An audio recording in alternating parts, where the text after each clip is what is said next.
Welcome to Educating India Academy. Educating India Academy में आप सभी का स्वागत है। मैं शाजिया। यहाँ आज जो है स्टूडेंट एक नई चीज़ जो हमारे यहाँ हम अपने प्लेटफॉर्म पर शुरू कर रहे हैं वो ये है कि अब हम लोग नए कलेवर के साथ आपको एजुकेटिंग इंडिया एकेडमी में बदलाव दिखेगा। और वो बदलाव क्या है? वो बदलाव है हमारा बिल्कुल डिजिटल प्लेटफॉर्म। और फिर कह सकते हैं कि जो अभी जो डिमांड है स्पेशली इन टीचिंग लाइन में कि डिजिटल बोर्ड हो, इन सब के थ्रू हम लोग क्या कर रहे हैं यहाँ पर अब प्रयास कर रहे हैं कि आप लोगों को बेहतर से बेहतर जो है एफर्ट्स हम लोगों के थ्रू दिखाई दे सके। तो यहाँ पर हम लोग बात करेंगे कि आज जो है यहाँ पर लास्ट क्लास में मैंने आप लोग को स्टोन एज के बारे में ऑलरेडी बता दिया था।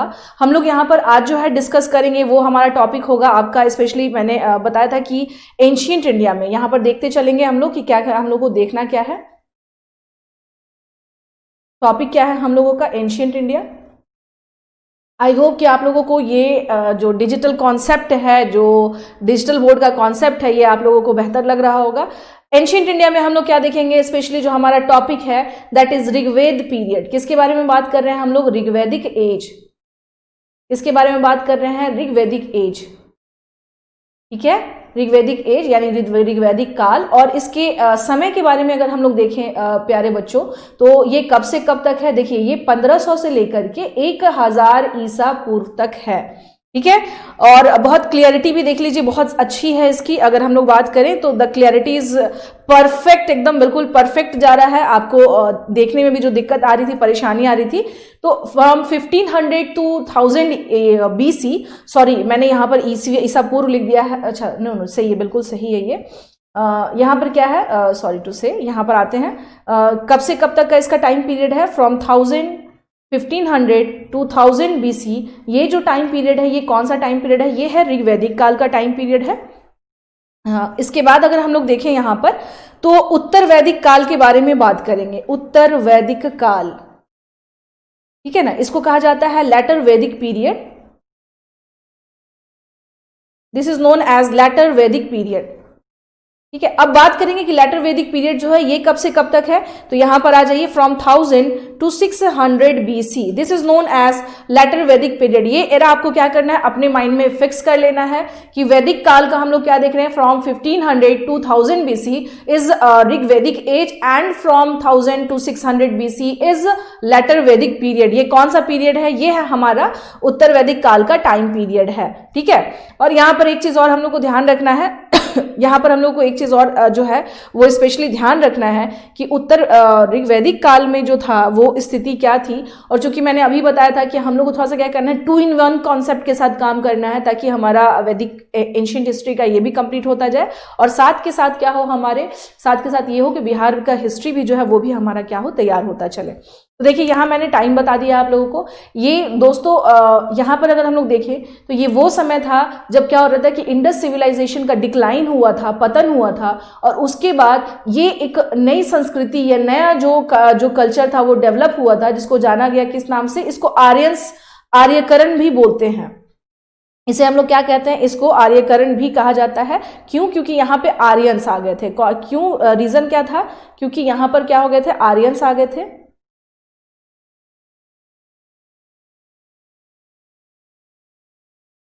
ठीक है, आर्यंस जो हैं वो क्या हो गए थे, यहाँ पर आ गए थे।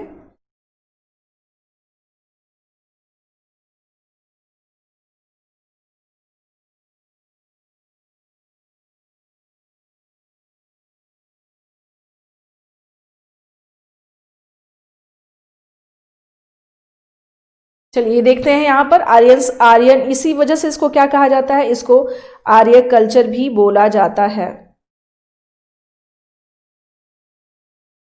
इसे क्या कहा जाता है? इसे आर्यंस कल्चर भी बोला जाता है। ठीक है, this is also known as Aryans culture.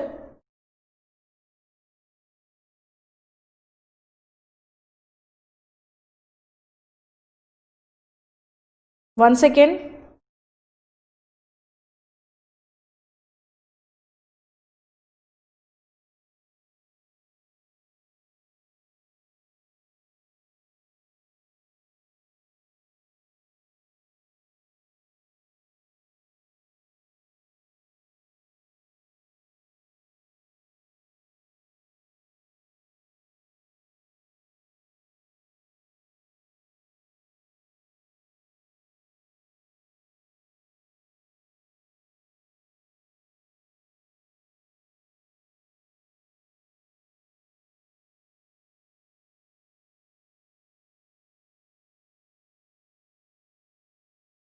चलिए यहाँ पर आते हैं, आर्य कल्चर भी इसको बोलते हैं हम लोग, इसे हम लोग क्या बोलते हैं, this is also known as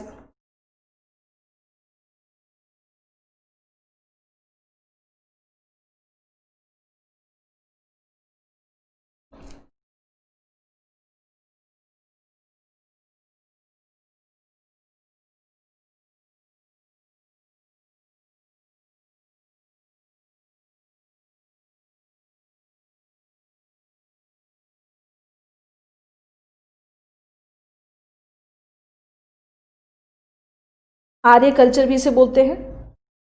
आर्य यहाँ नहीं दिख रहा है, इस साइड आते हैं हम लोग, आर्यकरण भी इसको बोलते हैं, आर्यकरण भी इसको बोलते हैं। आर्यकरण क्यों बोलते हैं? बिकॉज आर्यंस आए थे यहाँ पर। एक चीज और है, यहाँ पर आप लोगों का क्वेश्चन ये बनता है कि सबसे ज्यादा अप्रोप्रिएट यानी आर्यंस जो है बेसिकली कहाँ से थे, कब आए थे, इस तरह के जो सवाल हैं, तो इसको लेकर के माना जाता है कि जो मैक्स मूलर थे उनका सबसे बेस्ट कॉन्सेप्ट रहा था कि आर्य जो थे उन्होंने क्या कहा था, मध्य एशिया से आए थे। तो मैक्स मूलर जो है यहाँ पर आप लोगों को क्या करना है, ध्यान रखना है कि सबसे परफेक्ट जो डेफिनेशन किसी ने दिया है तो that was given by Max Muller. किसके द्वारा दिया गया था? मैक्स मूलर महोदय के द्वारा सबसे परफेक्ट एग्जाम्पल दिया गया है कि हम लोग क्या देखते हैं यहाँ पर कि कौन आए थे, आर्य जो थे ये मानते हैं कि ये कहाँ से आए थे, ये मध्य एशिया से पहुंचे थे। आर्य जो है ये कहां से पहुंचे थे? They were come from central Asia, यानी मध्य एशिया से ये कहां पहुंचे थे? भारत पहुंचे थे। और भारत में भी कौन सा क्षेत्र था? स्पेशली हम लोग देखते हैं सप्त सिंधु वाला जो रेंज है, यानी सिंधु के आसपास का जो क्षेत्र है वहीं पर क्या थे, यहाँ पर सिंधु वाले क्षेत्र में, यानी सिंधु वाले जो एरिया है वहां पर क्या थे, ये लोग रहने लगे थे। यहां पर हम लोग देखिए, मैंने आपको पहले ही बताया कि हम लोग को क्या करना है कि थोड़ा सा बिहार के पर्पस में भी देखते चलना है कि यहां से क्वेश्चंस बनने के चांसेस रहते हैं। ठीक है, तो अब यहां पर देखिए, मैंने आपको पहले बता दूं कि वैदिक काल में अगर हम लोग बात कर रहे हैं तो सबसे पहली बार बिहार के बारे में कौन से वेद में, मतलब अगर वैदिक काल के बारे में बात देखें तो देखिए हम लोग क्या देखते हैं, यहाँ पर जो टेक्स्ट बुक है वैदिक काल से रिलेटेड, सबसे पहला हम लोग क्या देख रहे हैं, दैट इज ऋग्वेद। दूसरे के बारे में अगर हम लोग देखें तो वो क्या है आपको, Samaveda. The third one is Yajurveda. और उसके बाद हम लोग क्या देखते हैं, the last one is that is Atharvaveda. जो लास्ट वन है वो क्या है हमारा, अथर्ववेद है। इसको हम लोग ऐसे भी लिख सकते हैं, we can write also that Rigveda. The second one is Samaveda, the third one is Yajurveda and the fourth one is Atharvaveda. ठीक है, अब इसके बारे में हम लोग क्या देख रहे हैं कि ये जो चार है इसमें हम लोग क्या देख रहे हैं कि सबसे पहले अगर बात करें कि निम्नलिखित में से कौन से वेद में सबसे पहली बार बिहार के बारे में जानकारी मिलती है, यानी बिहार का जिक्र किया गया है फॉर द फर्स्ट टाइम। तो हम लोग क्या देख रहे हैं यहाँ पर, वैदिक काल में अगर हम लोग बात करें तो हम लोग क्या देखते हैं यहाँ पर, ये कुछ चीजें जैसे क्वेश्चंस आपके बन सकते हैं कि कहाँ से आपके क्वेश्चंस आते हैं, ठीक है ना, कहां से क्वेश्चंस आते हैं। तो इस तरह के कुछ क्वेश्चंस जो है हमें क्या करना है, ध्यान रखना है। तो सबसे पहले हम लोग क्या देख रहे हैं यहाँ पर, अथर्ववेद में हमें इसके बारे में क्या मिलती है, जानकारी मिलती है। यहां तो मैं ही आ जा रही हूं, चलिए कोई नहीं, यहां पर आते हैं नोट डाउन करते हुए, इसे नोट डाउन करते चलिए आप सभी लोग। अथर्ववेद में पहली बार बिहार के विषय में जानकारी मिलती है।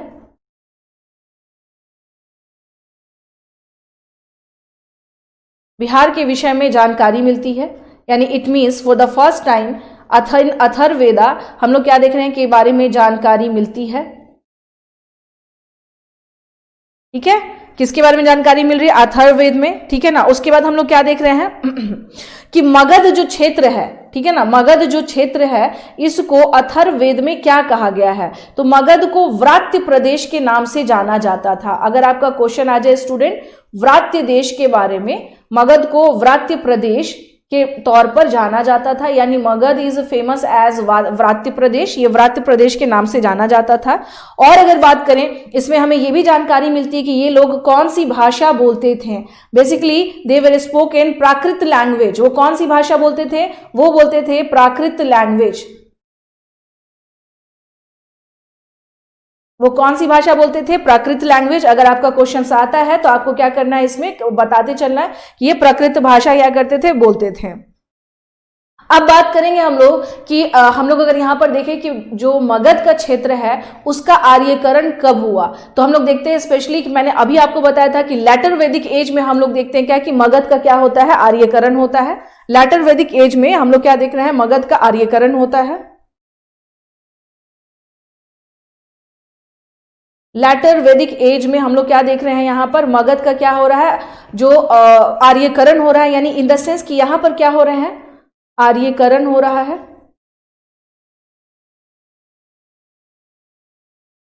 ठीक है, तो ये चीज ध्यान रखना है कि बिहार के कंटेक्स्ट में अगर हम लोग बात करें कि कब मगध कार्यकरण हो रहा है, तो ये हम लोग क्या देख रहे हैं, ये स्पेशली कब देख रहे हैं हम लोग, ये लेटर वैदिक एज में। ठीक है ना, ये कब देख रहे हैं हम लोग, लेटर वैदिक एज में। अब हम लोग बिहार से संबंधित कुछ और जानकारी भी देखेंगे जो स्पेशली इस टाइम पर की गई थी।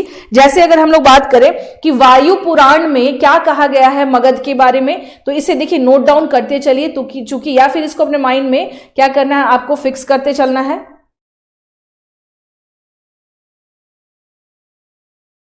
यहां आते हैं हम लोग,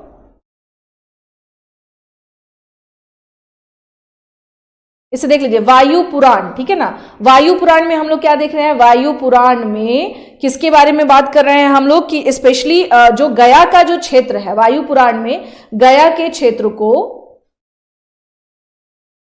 गया के क्षेत्र को क्या कहा गया है, व्रात्य प्रदेश बोला गया है। क्या बोला गया है, व्रात्य प्रदेश बोला गया है, व्रात्य प्रदेश बोला गया है।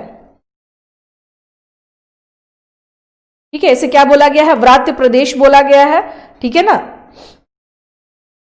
गया के क्षेत्र को इन द सेंस की वायु पुराण में अगर हम लोग बात करें तो नहीं, सॉरी टू से, व्रात्य प्रदेश नहीं, इसे असुरों का देश बोला गया है। इसे क्या बोला गया है, इसे असुरों का देश बोला गया है, इसे असुरों का देश बोला गया है। ठीक है ना, इसे क्या बोला गया है, असुरों का देश बोला गया है वायु पुराण में गया को। ठीक है ना, वायु पुराण में गया को।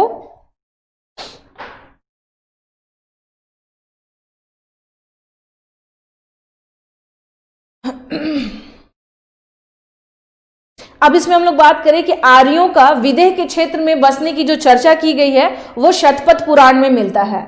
आर्यों का विदेह के क्षेत्र में, विदेह के क्षेत्र में बसने के विषय की जानकारी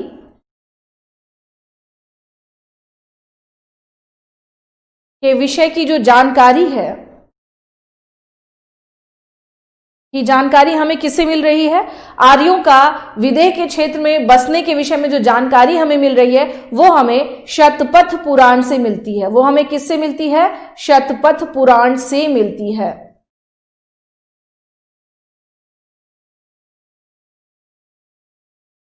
ठीक है ना, ये किससे मिल रही है, ये हमें शतपथ पुराण से मिलती है। अब देखिए इसी में एक स्टोरी है कि जो पुरोहित थे गौतम जो थे, वो राहुगढ़ के साथ अग्नि का पीछा करते हुए माधव, जिसमें विदेह माधव, एक स्टोरी है इसके पीछे, एक mythological, there is a mythological story behind that कि एक जो वहां के जो माधव थे वो पुरोहित जो है उनका पीछा करते हुए, अग्नि का पीछा करते हुए सदानीरा तक आ गए। तो सदानीरा जो है ना, पहली बार हम लोग बात करें तो सदानीरा बिहार में जो है इस नदी के बारे में देख सकते हैं, सदानीरा के बारे में विषय में चर्चा किया गया है। और सदानीरा बिहार में कौन सी नदी है, दैट इज गंडक नदी। ये कौन सी नदी है, गंडक नदी है। ठीक है, तो इस तरह से हम लोगों को क्या करना है, थोड़ा सा ध्यान रखना है। इस तरह से हम लोगों को क्या करना है, थोड़ा सा ध्यान रखना है। ठीक है, तो सदानीरा यानी गंडक के बारे में हम लोग को पहली बार जानकारी कहाँ मिलती है, तो ये हम लोग क्या देख रहे हैं, शतपथ पुराण में एक स्टोरी बताई गई है कि पहली बार आर्य जो थे वो किस प्रकार से यहाँ पर पहुंचे, यानी इनकी बिहार में एंट्री कैसे होती है। अब नेक्स्ट हम लोग देखिए इसमें आते हैं। अब नेक्स्ट अगर हम लोग इसमें बात करें तो हम लोग क्या देखते हैं, रामायण में क्या बात कही गई है बिहार के बारे में, बिहार के बारे में रामायण में क्या चर्चा की गई है। तो रामायण में मल्ल और करुणा का प्रयोग जो है स्पेशली बिहार की बक्सर के लिए इसका इस्तेमाल किया गया है।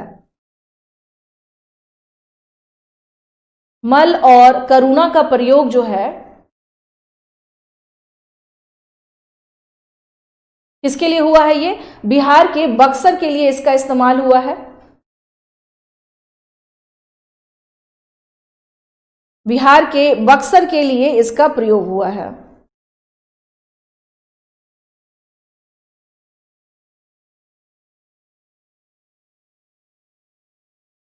इसे लिखते चलिएगा।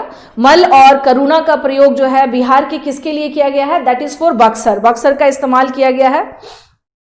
अच्छा, पुराण में वाराह पुराण है, वाराह पुराण में स्पेशली बिहार को कीकट प्रदेश बोला गया है। कीकट का मतलब या कीकर का मतलब होता था अपवित्र देश, ठीक है ना। किसके बारे में हम लोग बात कर रहे हैं यहां पर? वाराह पुराण की। किसके बारे में हम लोग बात कर रहे हैं यहां पर? वाराह पुराण, ठीक है ना, वाराह पुराण, ठीक है। तो वाराह पुराण में हम लोग क्या देख रहे हैं कि कीकट को अपवित्र देश माना गया। इसमें क्या कहा गया है कि जो बिहार का जो क्षेत्र था इसको क्या कहा गया है? कीकट कहा गया है, ठीक है ना, कीकट, या फिर इसको कीकर भी कह सकते हैं, वी कैन ऑल्सो से कीकर। और इसके अर्थ के बारे में बात करें तो ये क्या माना जाता है? ये अपवित्र देश माना जाता था। ये कौन सा देश माना जाता है? अपवित्र देश, ठीक है ना, ये ध्यान रखना है। और अभी मैंने आपको बता ही दिया कि अगर आर्यों के अगर हम लोग बात करें कि सबसे पहले विदेह क्षेत्र में बसने की जो चर्चा है वो हमें शतपथ ब्राह्मण में मिलती है। इसकी जानकारी हमें किस में मिल रही है? शतपथ ब्राह्मण में। पहले मैंने आप लोगों को बता दिया कि बिहार का प्राचीनतम वर्णन के बारे में अगर बात किया जाए कि सबसे पुराना जो इसके बारे में डिस्क्रिप्शन दिया गया है regarding Bihar, that is in Atharvaveda. Atharvaveda में इसके बारे में पहली बार चर्चा हमें मिलती है। किसके बारे में? बिहार के बारे में पता चलता है, ठीक है। अब बात करें कि ऋग्वेद में बिहार और बिहार वासियों को क्या कहा गया है? In Rigveda the terminology used for Bihar and the peoples of Bihar is Kikar. उनके लिए कौन सा टर्मिनोलॉजी यूज हुआ है? यहां पर लिख लीजिएगा, इन ऋग्वेदा द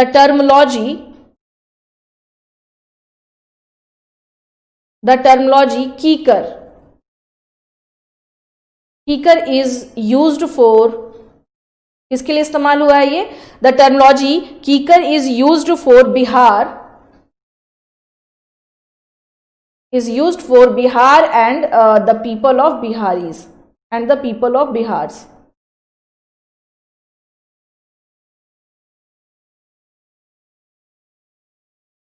ठीक है, देख लीजिए, इसको लिख लीजिएगा कि बिहार और बिहार वासियों के लिए स्पेशली हम लोग क्या देख रहे हैं? कीकर शब्द का इस्तेमाल किया गया है।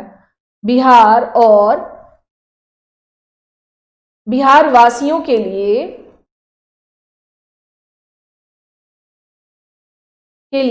कीकर शब्द का इस्तेमाल किया गया है, शब्द का इस्तेमाल किया गया है।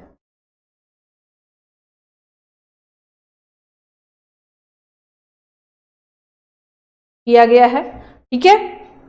तो अगर यहां से आपका कहीं भी क्वेश्चन बनेगा, आप क्या करेंगे? इसको आराम से कर सकते हैं, ठीक है ना। इससे आपका कहीं से भी क्वेश्चन बनेगा, आप क्या कर सकते हैं? इसको इजीली कर सकते हैं, ठीक है ना। इसके बारे में हम लोग क्या देखते हैं कि कहीं से भी क्वेश्चन आएगा, आप क्या कर सकते हैं? इसके बारे में क्वेश्चन कर सकते हैं। चलिए, आज का ये जो लेक्चर था, स्पेशली मैंने आपसे क्या बताया कि ये जो था कि वैदिक कल्चर के बारे में हम लोग देख रहे थे कि वैदिक कल्चर में बिहार के बारे में क्या क्या बातें कही गई हैं, और यहाँ से अगर क्वेश्चंस बनते हैं तो यहाँ पर जो इंपॉर्टेंट सेक्शन थे वो मैंने आप लोग को बता दिए हैं। So thank you for this session, और होप सो कि आज का जो हमारा जो स्पेशली जो हमने डिजिटलाइज्ड किया है चीज़ों को, और जो डिजिटल क्लासेस के कॉन्सेप्ट को हमने क्या किया, फुलफिल करने की कोशिश की है, तो मे बी ये जो है आप लोगों को पसंद आएगा। और पसंद आना क्या, ये तो बहुत ही स्मूथ भी है, और आप लोगों को भी क्या है देखने में भी, और बोर्ड के बारे में बात करें तो ये और ज़्यादा क्या है पहले से बेहतर है। चलिए, धन्यवाद। अभी नेक्स्ट क्लास, फिर आप लोगों की नेक्स्ट क्लास में इसमें जो है उसमें बिहार के जो डायनेस्टीज़ हैं उसके बारे में हम